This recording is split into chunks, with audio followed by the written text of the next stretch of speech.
Hello there, and welcome to the Impact Zone podcast. And we are back again to talk more TNA wrestling shenanigans. And today we are discussing the ongoing TNA and WWE, mostly NXT relationship. So, we saw this week on TNA, on NXT. I'm already getting them confused. I'm dyslexic, sorry. That the Rascals showed up and reformed with Wes Lee. We also saw Joe Hendry, who everyone believes in, turn up to be in the main event match there in NXT and pick up the win.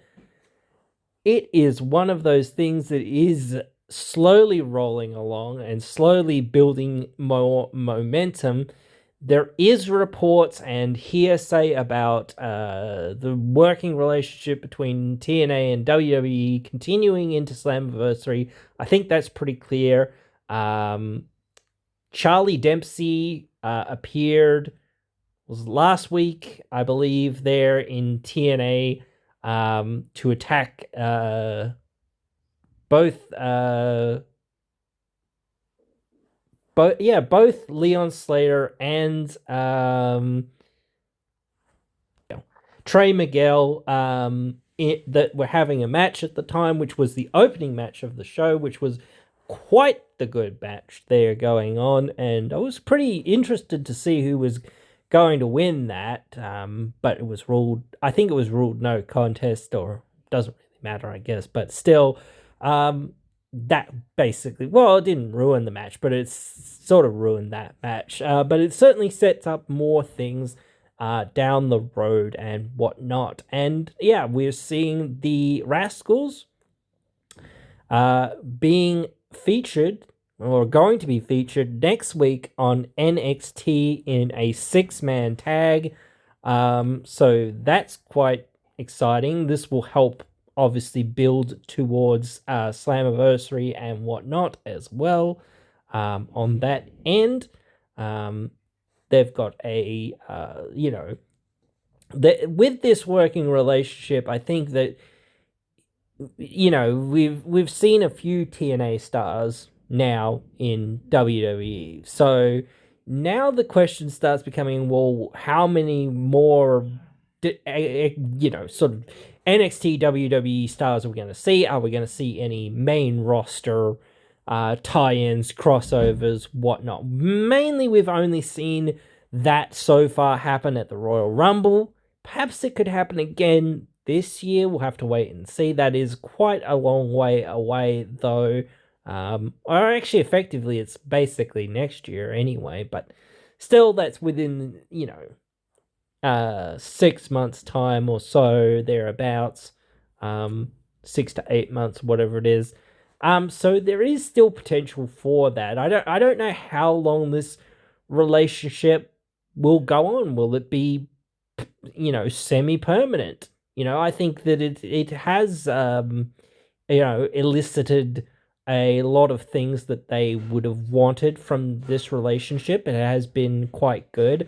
I don't think it's been quite as good quite yet for TNA, but I think that momentum, that idea is building, and people are starting to go, wait a minute, and this is one of those things, and I don't want to complain and I don't want to add to the negativity or whatever. I'm just trying to make a point here of saying, what it is in the situation, that a lot of time when I've heard people talking about TNA, they've sort of brushed it off, and sort of said, oh, yes, whatever, and whatnot. They've sort of, yeah, they have people over there and they exist or whatever, but not really considered it all that much. TNA doesn't get nearly enough love, nearly enough attention from the more mainstream and more like collective view of wrestling.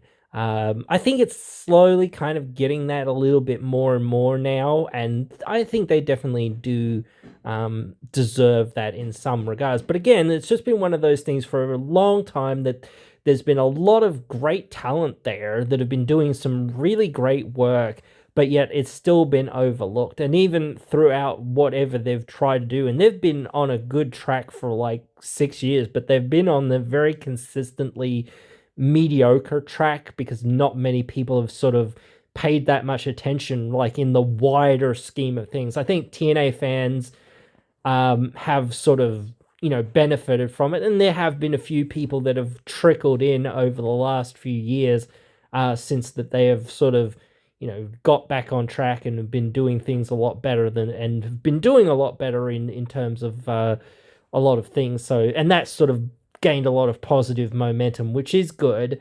And they definitely need that. They're one of the very few wrestling companies that you could think of that's sort of made that comeback, so to speak, of numbers. Certainly they haven't got back to the numbers that they used to have back in the day or whatnot, back when they were getting 1 to 2 million whatever views, back in the day and whatnot. And even nowadays, not many wrestling companies get more than a couple million views or whatever, but on TV at least. But it is the way that it is. But the thing is, like, again, like YouTube, TikTok, all of this sort of stuff is where you're going to get the most views nowadays. And I think, like, you have to serve that audience, but you can't just solely serve that audience. You've got to serve all the audiences in which you can. So yeah, like, everything that they're doing is trying to serve as many audiences as possible. I 1000%, 2000%, 3000%, whatever it is, whatever number you want to give me, a million%. The TNA, if they were on a network, or their network was actually somewhat accessible to more than, like, maybe 500,000 homes or something across the US, that they'd actually get some decent views. If they were national, or even international, like properly international, on an international level network, they would get some really good numbers, because it's a really good show, I think. Like, in comparison, like, yes, I think the tapings still hurt TNA, because, like, you can just, like, look up what happened and the results and whatnot, so you can be like, oh, I know what's going to happen. So it's like, well, I don't need to tune in, and only the really dedicated fans who don't read the spoilers and whatnot sort of tune in week to week. And I tune in via YouTube, because, again, I'm not even in the US or whatever, but still, still enjoy the show, and I still think that it rivals any show that you could talk about. Is as good as any other show. Yes, they might need a little bit here or there. The production might be a bit better in WWE, certainly, way better, but still, like, they have a good show. And like, if somebody was to put fair bit of money into it, it would be as good, and it would be, doing as well. But that's the problem that they face, I would say. But again, like, the problem that I've seen is people saying this whole thing of, oh yeah, whatever, yeah. They don't really rate these TNA stars or whatever very highly a lot of the time when they're in TNA, which is really funny, until they're going out of TNA or whatever. Suddenly they're all like, oh my God, this person's, contract is up or whatever, or is coming up, like, oh my God. I mean, I know that's like, well, potentially now we're going to get to actually see them, somewhere where we can actually, again, easily see this person, because we're not going to go out of our way to watch TNA, apparently, or whatever. But still, like, it's one of those things, I guess. It's tough, because, again, like, you can only make so much noise sometimes in certain wrestling companies. Like, a lot of indie talent, like, I wouldn't know most indie talent unless they've been in, New Japan, maybe, or WWE. Like, and even then, like, you have to have made or AEW, maybe, you have to have made a fairly big name for yourself for like people, like even like the semi more or less casual people like me who watch these sorts of things. Like I didn't know who Charlie Dempsey was, but he's just sort of started out and whatnot for the most part, and he hasn't really been featured very much, so he hasn't made a very big name for himself. He's trying to make that big name and whatnot, so he's on that journey. And no, that's fair enough. Like when Ace Austin and Chris Bay and some of these other guys, first joined TNA back in the day, they didn't have much of a name for themselves, and they were just like carving out their name and starting to, show what they could do.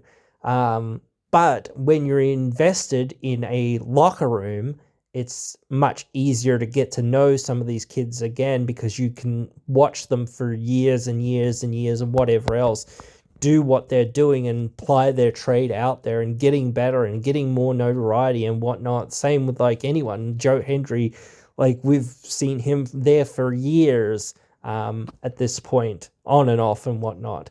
But yeah, again, like he's done some great work since he came back, and he's sort of had a rocket to his back for the most part. They've been giving him a lot of stuff to sort of work with and start building him up to being one of the top guys, and he's certainly developed into one of the top guys, and certainly one of like potentially one of the biggest draws in the company. And that's where you've kind of got to be like, okay, how can we like, do this guy the best of favors? Because like again, like we always talk about, the thrill of the babyface, winning the title is in the chase, like, so they want to keep dangling that carrot as much as what they can to, pull that out of people so that they can get it all out there and tell a great story as well. But not just that, but also just draw money and draw big gates and whatnot. And they don't want that to go away, the minute or two that, he wins the title or whatever, because then it's like, oh, well, that's done. Now what? Like you've got to have something else kind of for the babyface to sort of overcome, or to, some other thing that comes up where it's like, oh, okay, well now, he was hurt or whatever at the end of that match. So how is he going to, retain this title or whatever? That sort of thing. He's working with hurt ribs, even though realistically he's probably not. But again, like that's the story or something, like that's the idea. You've got to hook people that, or you've got to take the title off them really quickly so that people go, hey, that's not right. They just won that title, and whatnot, and get up in arms and be like, no, we want this guy still, So it's a tough situation to sort of be in. You've kind of got to dangle that carrot and, appease people to a certain extent, and then be like, okay, well, now we've got to draw them back in because, that's kind of ended and whatnot. But anyway, continuing on to talk about what we're actually here to talk about. Yeah, like the crossover is good, I think, in it overall, and I think it has had some renewed interest. Oh, I was trying to say, that's what I was trying to say. So, yeah, when these guys like contracts are coming up and whatnot, it always seems like the way, and I get again that that's the potential of being like, oh, like now we might get to see them or whatnot and that sort of thing. So, or we might get to see them in NXT, WWE, AEW, or wherever you're happening to watch and whatnot. But again, like, it just sort of hurts in some way when, people sort of dismiss these wrestlers. Like, it is tough, again, as I sort of was saying, with, like, making a name for yourself, like, especially when you're on the indies, because it's got literally no, like, real national or even international like reach for the most part. So it's really, really difficult to get that name out there and to get people to be hyped for you, because it's like, well, no one knows you because you're on the indies basically, and you're just doing stuff. You're doing dates that don't really add to anything, and there's no really big stories or anything. It's just too small to have enough impact out there, and they do some great work and whatnot. So it's a bit sad, but it's just one of those things that never really translates because it's just too small of a number of people talking about that sort of stuff. You think like the TNA audience is small and whatnot, those audiences are even smaller, and they can't even again crack the levels of or rarely get that sort of thing going for themselves. I know WWE has scouts that sort of watch that sort of stuff and sort of will pick talents that are sort of emerging and whatnot. And there are some, again, there's a lot of fans that are really hardcore and will watch that sort of stuff. But again, for the most part, not everyone's in that boat. Most people are in the boat of very, very, very casual fans, or fairly casual fans. And then there's a few fans that are a bit more intent in their work and whatnot. And I don't see this sort of stuff from those sorts of fans that much. They understand how it is to be, coming from the smaller time and whatnot, or having to make your name and make your brand and go through all of this sort of stuff and whatnot, trials and tribulations over years or whatever. Whereas, you won't really see that from a lot of casual or sort of semi-casual people. They'll be very critical or whatnot, and that sort of thing. And I don't think that's right. I think you obviously should be hyped to potentially see somebody, but it's just again, it's a little bit degrading in some ways to be for so long being saying, oh yeah, whatever, the Rascals, yeah, whatever, that kind of attitude. But then when their contracts are coming up or when they're suddenly in WWE, it's suddenly you're like, oh my god, these guys, oh my god, that kind of thing. It's suddenly you're obviously a mark there in that way. So again, you find those people out there in the world. So that's my point on that. But anyway, so yeah, the relationship is working to some extent. I think we've said this a few times here and there, and I think I even made a video about it. That TNA just needs to go live. They need to go live.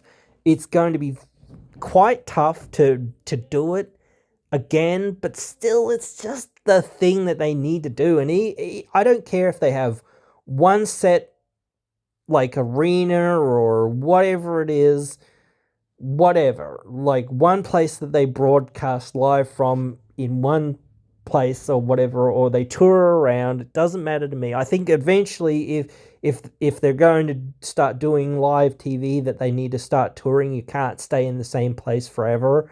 But having one place, whatever, that doesn't worry me. As long as you're going live every single week so that you can put that live show out there and actually get decent views again. Because people, if people go, oh, it's live and there's no spoilers or whatever, so I've actually got to tune in to see what happens, that's where they need to be. They need to have this, because this level of hype would lead to that. It would lead to people being like, okay, let's check it out. It's on live. We can see what happens in real time, blah, blah, blah. There's no spoilers. This is live. This is real. This is happening now, And that would add to the hype. Again, that would add to the momentum of everything. It would add to the audience reactions and whatnot. Yes, it would take away from some of the tapings that happen on the same, well, not the same night, but on the same weekend or whatever, as, or sort of bigger show. But again, then you're getting those organic reactions and whatnot. And doing more things out in the crowd sometimes is useful, but having sometimes those serious moments or whatever backstage is important as well. So you've got to have, a bit of both and a bit of everything to get fans, going. TNA is a great show that does that anyway, but it's just, you need to realize, okay, how can we present this in a live format and, have enough producers and whatnot. I don't want to talk too much about the whole Anthem situation and what's going on there and whatnot, but I want to touch on it just for a minute here, and say like I wasn't behind what they did in the way that they did it, but that's, I think, how kind of business works. They just hire and fire people, and they don't really give much rhyme or reason for it. But at the end of the day, like, if they get the job done and they're doing a good job for the company overall, then I think it is positive and good. And the thing is, at some point, like, I think they need to swing the bat, like, so to speak. They need to take those risks. They need to roll the dice. They need to, change things up and, hopefully, like, again, you can't have the same people on the thing forever because they want to retire or move on or whatnot as well. So it's not just, hey, we're firing this guy. No, we're bringing this person in and this person's being let go, whatever, like that's the idea. Like, they brought in I think they brought in 2 or 3 new people, well, sort of new people, but they were from WWE, or whatever, I think, or in the production and whatnot. And that actually ties well to this relationship in some ways, because if there's WWE producers or personalities as well, it's like, well, we know some of the people that are working there. Well, we really know them, not we know of them. We know them. We've worked with them before. It's like, yeah, there's that camaraderie there that, like, hey, we used to work together and whatnot, and now we're going to work together again, etc. So, that helps. Plus, again, you already have that relationship kind of built up, even if it may have ended a little bit sourly or whatever. Like, at least there is something there to kind of go off. Hey, that they've got a dog or they've got a kid or whatever else it is. So you know how to have conversations and relationships or whatever else it is with those people and whatnot. Whereas, you might not know too much about some of these other people that you've kind of heard of or whatever, but you might be like, oh, yeah, I hear that you really like dogs or this or that or whatever else. You might know a little bit of the nuances and whatnot here and there, but, like, for the most part, you probably won't. So it's just one of those things where you will be able to start learning that, but it might take a lot longer to develop those, like. And it does depend, like, because you might find really strong bonds with some people and not as strong bonds with other people. It's easier to get along with some people than it is others and whatnot. So, again, you might find stronger bonds with some of the people, but you still will have those bonds there to some extent, some degree with some. As you know, these people are your, peers and colleagues and whatnot. You'll be taking bumps and lumps and whatnot together to entertain the crowds and whatnot. So, and there's just that mutual level of sort of respect there that I think all wrestlers need to sort of take into account and whatnot. And same with fans as well. That's what I kind of mean by just respecting some of the work that some of these people are doing and whatnot. Even on the lower levels, like, again, it's hard to follow everything and know everyone from everywhere and whatnot, but I never poo-poo anyone. I might go, oh, I don't know who this guy is, whatever, and I know that there are some people that say that as well, but again, I never poo-poo anyone or whatever. I never take a negative attitude to anyone. I always say, oh, well, let's see what this person's got, and let's see how they can fit in. When Tatum Paxley came in, I wasn't that much in awe, but I was like, oh, okay, cool. Let's, that kind of makes sense. That's the story that they were telling on NXT. So they followed through with that in TNA. Okay, well, let's see what kind of match she can have and how she can go and how she can fit in and how she can be featured. And I've never seen her before, and I don't think many, like, NXT, like, from what I've found out, had known much about her either, because she, again, had just sort of started out and probably hadn't gotten many opportunities, and this was, like, one of her first sort of, like, bigger opportunities, I think. So that's great. She lost, but hey, she really had quite a good showing out there, and showed what she's all about and whatnot. Reminds me a bit of Rosemary. Reminds me, obviously, they mentioned this on commentary, but she reminds me of Daphne. She reminds me of a few other wrestlers that have kind of been here and there, that have kind of had that punk goth girl kind of gimmick ish.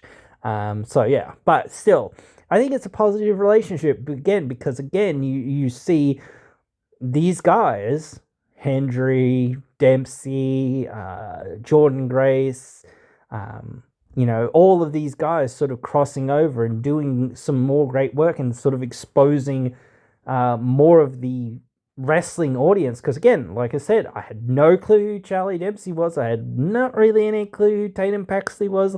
Like, again, I don't watch NXT, and even if I had, I probably wouldn't know very much about them. They were very young performers and just sort of getting their feet wet and whatnot. So, and that's fine again, but again, I wouldn't have much to go on because they haven't really been featured that much, and they're starting to get featured now. But again, that's the journey of every wrestler. You start out sort of slow, and then you start getting more and more exposed and whatnot, but you can't get overexposed. You have to be exposed a certain amount each week, fortnight, month, whatever else it is, each time you're out there. But yeah, you can't be overexposed so that, people get bored of you or get bored of what you're doing. It has to remain something that people are into for a long period of time, probably at least a year or two or whatnot, that sort of thing. So yeah, but anyway, I think it is positive because, even though there's limited time, even though there's, you're getting 2 TV shows that are probably 2 hours long, I think that's right, I'm not quite sure, but still, you're getting that time to sort of, okay, we're going to send you some of our wrestlers, and the same with pay-per-views, I should say that as well, I guess. But we're going to send you some of our guys that, maybe haven't got a very big name, but we're going to try to, build them up. So let's put them against some of your guys, and we'll give some of your guys some time and whatnot. So we'll trade them over. No one's losing time. They're just gaining time on sort of the other show or whatever, whatnot. So that is good overall. But I really wish that for the best for TNA for the most, because again, I'm a TNA fan. Number one, because that's the brand that I follow and whatnot, and I do hope they're very close to selling out Slammiversary, I think, at this point. Perhaps I don't see them really opening too many more seats. Potentially they could do, but ticket sales have been kind of slow recently. It is closing in on the date there, so not too far away now. So we will have to see if they can get those last few tickets sold out, which would be good. I think it's getting to close to 4K or so, maybe, or thereabouts. So that'll be a good crowd for this point, which is good. They are building some more momentum. And anyone who says, well, that's basically, 2 dogs and a sheep or whatever, or no one and their dog or whatever, no, that's not, okay? And again, that's the more of the negativity that we need to get away from, and toxicity that we need to get away from in wrestling. If you continue to think like that, well, how about you go start your own wrestling promotion and see how easy it is to even get 5 people to turn up. It's really, really tough. It's not that easy. You've really got to know what you're doing and whatnot. So, you've really got to be able to reach people and whatnot. And again, that's probably why it sort of is hard for TNA to do that. They don't have much reach, and not many people watch the TNA episodes on a weekly basis because there's not enough point to. So they probably watch some of the PLEs or pay-per-views or whatever it is, whatever you want to call it, each month, and then if it speaks to them, or if they just saw Jordan Grace in NXT and they're like, holy crap, this muscle mummy, I've got to see what she's all about. And hey, you know, they said that she's could be challenging anyone from anywhere, pretty much. Wow, that sounds interesting. I wonder who it could be. So there's a lot of speculation and intrigue there from that perspective for people to be like, oh, we better see who it is, you know, because it could be someone big. And that's, I guess, where like the problem sometimes comes in, is like, oh, it's just somebody or whatever. Some people would tune off at that point without even like giving it a chance, which is like, I think what people should do. People should give things more of a chance. And yeah, wrestlers should be allowed to take more risks with what they're kind of trying to do and in this vein and whatnot. Because that's the thing. Like, I think Jonathan Gresham's character is like the one of the best examples of it. Like, he took a big risk with that new character, but it's paying off, and it was really, really good, and it's really, really working, and it's really getting over, and it's really, really interesting for those people who don't really know what's going on with it. I think that, you know, they need to like learn all about this, because it's a great story, really, and a great sort of rebirth of this person in a sense, in a different way. So you're really getting to see a different side to them and whatnot. So yeah, it's a really cool. But yeah, those are my thoughts for now, you guys. Hope you guys have enjoyed this one. And yeah, tell me more about what you guys think about the TNA, WWE, NXT working relationship, because we haven't really seen it that much on the main roster. Will there be main roster? Whatnot? How can we help TNA? Because that's like what we do here. We try to help TNA. We try to build TNA. We try to, you know, give constructive feedback and criticism of it, not just say, oh, that was shit or whatever. And whatnot, like some people tend to do or whatever. You know, yeah, there are bad things that are out there, but, you know, just saying, hey, well, what can we do, instead of, you know, like continuing to say, oh, well, that was bad. Well, you know, or just say everything was bad all the time, because there's so many places that are out there that only put out the negative, or seem to only put out the negative, and never seem to put out anything positive. It's like, oh, well, you've got 30 videos or whatever on all this negative shit about TNA or whatever or whatnot, but you've never done a positive video. And there's lots of positive things to be positive about, even if they're sort of small, or you consider them small or whatever. But yeah, that's those people's sort of narrow-mindedness or whatever, not just paying, you know, due to the great simple work that goes on every single week that, you know, goes sort of unnoticed sometimes. But yeah, anyway, guys, hope you have enjoyed, as I said, and hope you'll join me again in the next one.